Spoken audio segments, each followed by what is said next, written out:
If you leave yourself defenceless, then it's almost like inviting the Russians in. So what NATO is doing is really simply trying to cut off the possibility that Putin rationally could think that he could get away with any kind of aggression, not just on the Baltic states, but NATO more generally. How significant is this build-up of troops in Estonia, do you think? Well, it is significant because, first of all, it now implies a sort of permanent commitment, permanent at least for potentially decades to come, of the UK to defending NATO's eastern flank. If we're going to have 3,000 troops there, they will need to be rotated, of course, periodically. There will have to be reserves and logistics ready to support them, pre-positioned equipment. So this means, obviously, a new permanent sort of undertaking of the UK. And of course, that's going to have implications for how many troops the UK and other NATO countries have in reserve for other contingencies in Asia, the Middle East, Africa, wherever they could arise in future. But it certainly means that NATO sees the prospect of a fairly long-term standoff with Russia. Putin's not going to go away anytime soon, and therefore a need to keep up a pretty sort of strong defence and deterrence posture on its eastern flank.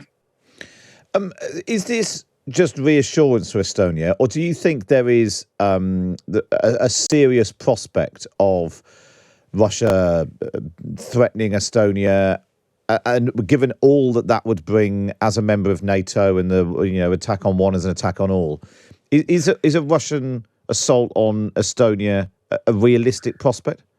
Well, it's certainly no longer unthinkable as it would have been, let's say, just 5 or 10 years ago, because Russia now has invaded Ukraine twice. It has invaded Georgia. It still keeps forces in Moldova.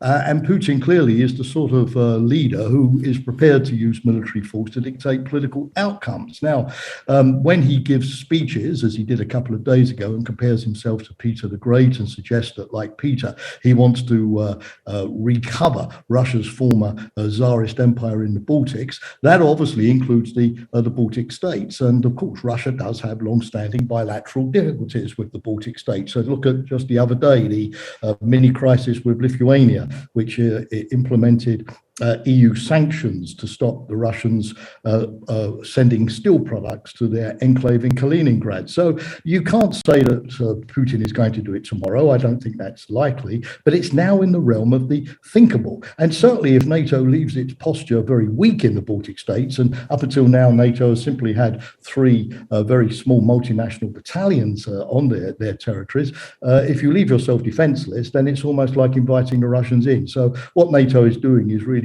simply trying to cut off the possibility that Putin rationally could think that he could get away with any kind of aggression, not just on the Baltic states, but NATO more generally. And just finally, on the subject of NATO, it wasn't that long ago we were talking when Donald Trump was in the White House and he was questioning why other countries weren't stepping up, and there was a big doubt really about the future of NATO.